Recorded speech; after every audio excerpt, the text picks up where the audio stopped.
Gemini. I know that Addie had talked about Yeah. that there's a Kickstarter coming up to get it on vinyl, and just your thoughts on vinyl, and maybe anything that you think would.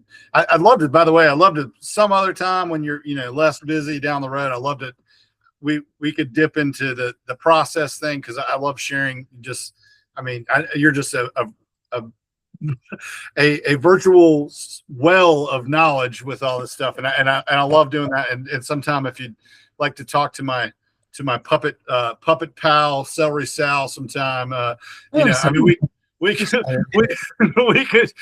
we could have a lot of fun, and I hope to stay in touch. I just I just want to respect your time, but just maybe thoughts on the album, the Red Gemini project turning into a vinyl, and anything that's subtleties that you might think might be released by having it on vinyl. I guess. Well,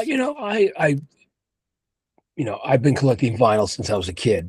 You can see some of it on the wall back here. I have another case like that in the other room.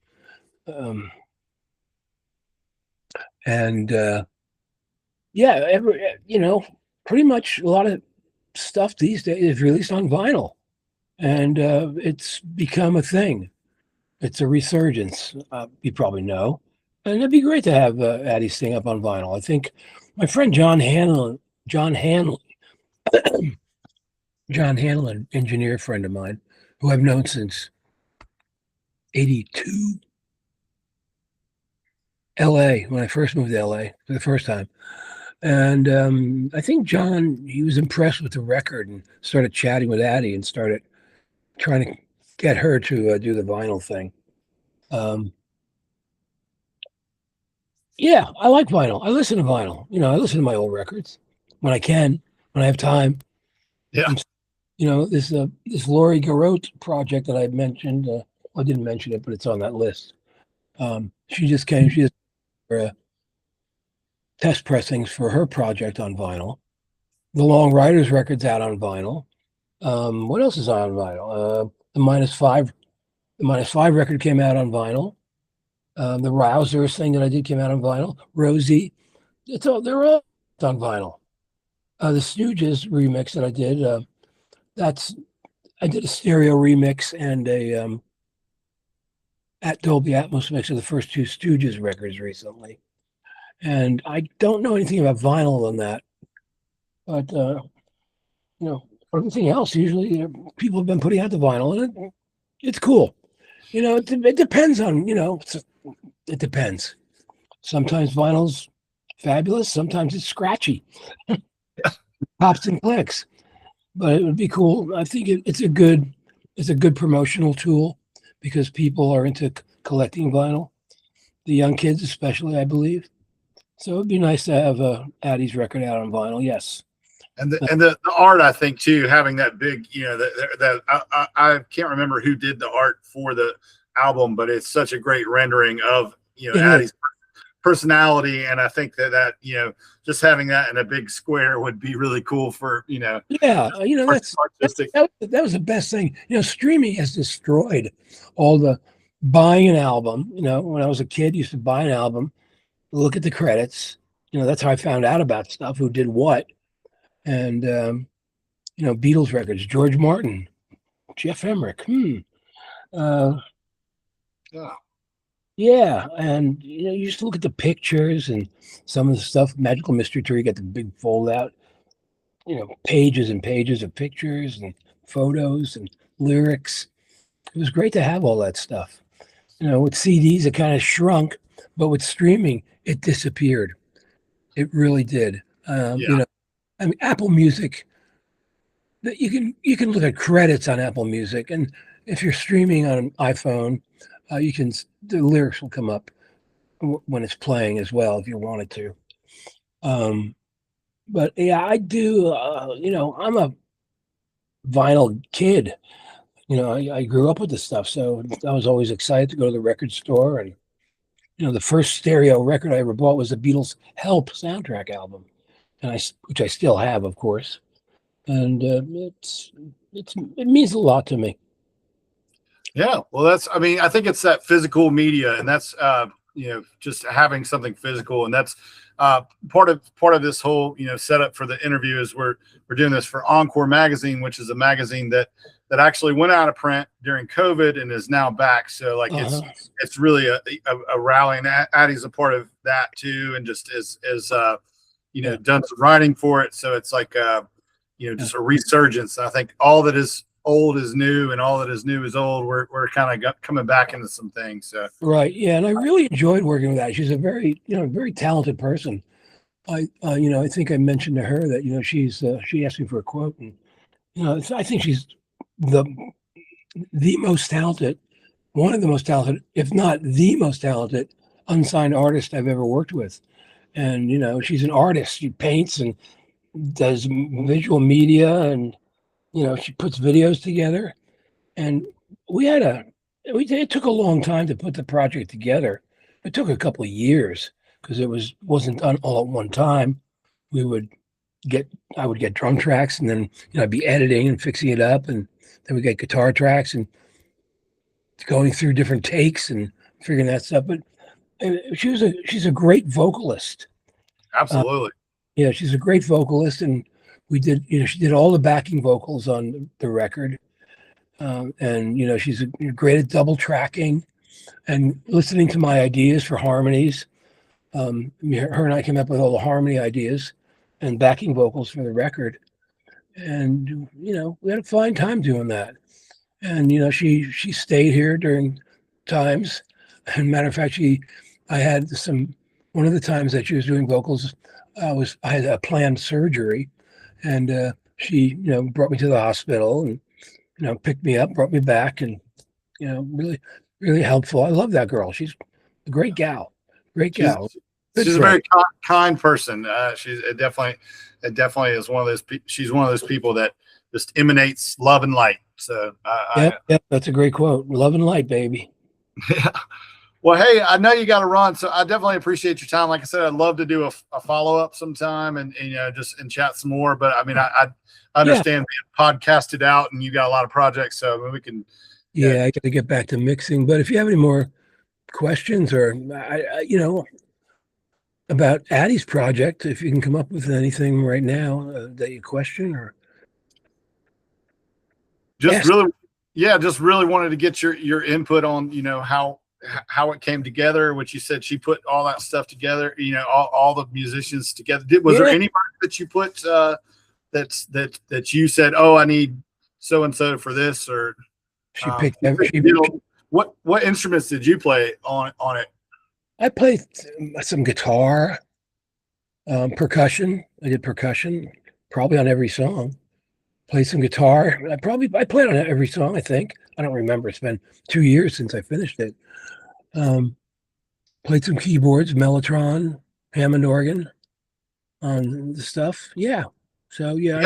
Would you like to do a follow up, like another project if the opportunity came about? Absolutely. I'd work with her anytime. Drop of a hat. Awesome. Yeah. It'd be fun to actually, get a big budget and go into a studio. And because I just have my little mix room here, and I've been doing some recording, like I did the Long Riders record here. I record, the band in the living room.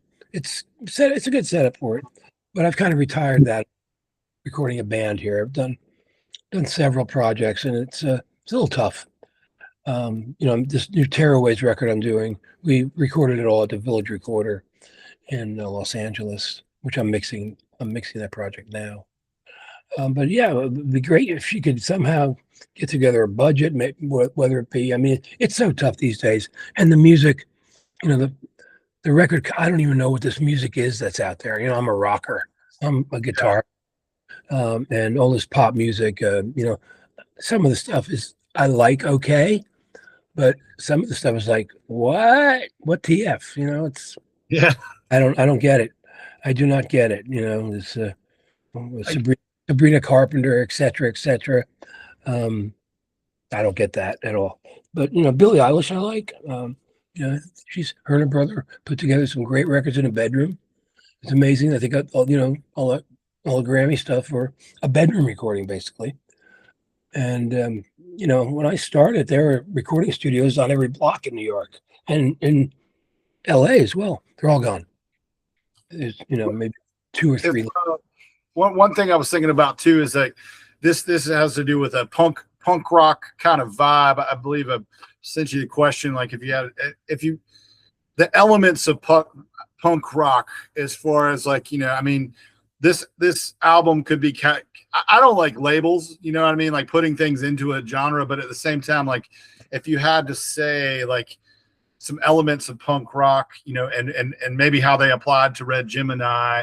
Well, uh the Red Gemini record is very diverse. It yes. goes from what do we got there? We have, Roe versus Wade, which is kind of punky, but then we have a Tom Petty cover, Free Fallin', and I guess Flesh at Rolling Head's kind of punky, but Secrets and River, they're like, River's one of my favorites. yeah, they're very broad, very, anybody can listen to that and enjoy it.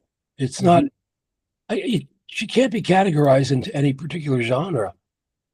I don't believe she can. Overall, it's very diversified. It's kind of like a Beatles record, later Beatles records like Revolver, Rubber Soul.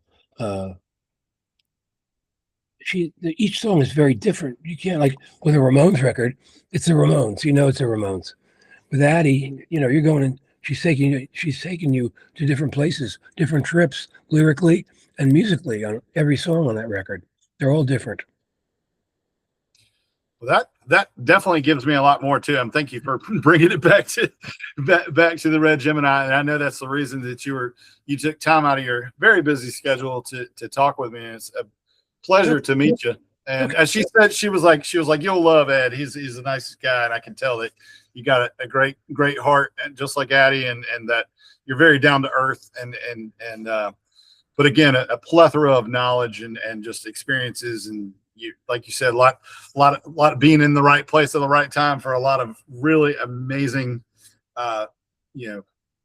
projects, and being able to be a part of those. And I'm sure you worked really hard to get to that point where somebody says, "Oh, we got to go."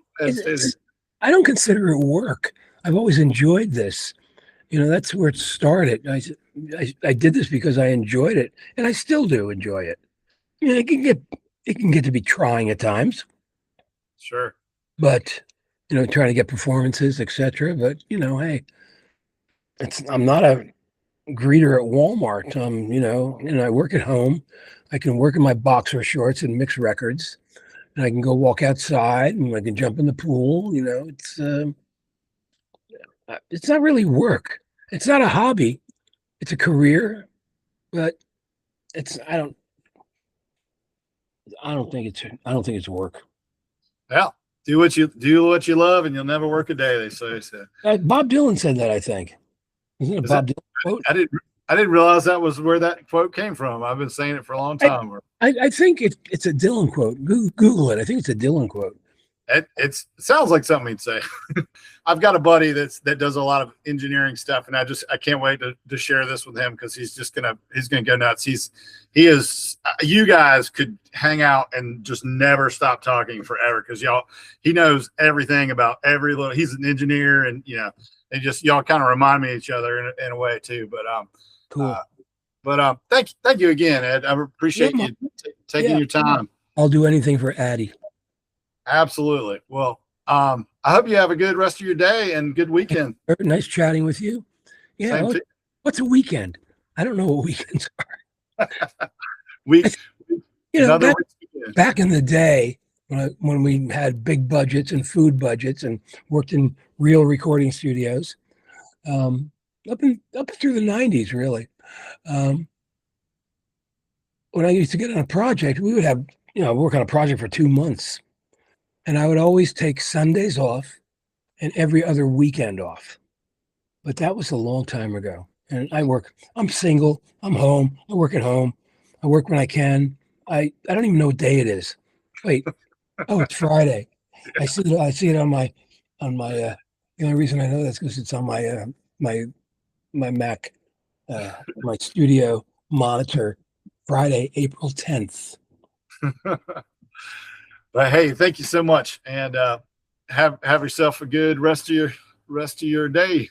Peace and love. Peace and love.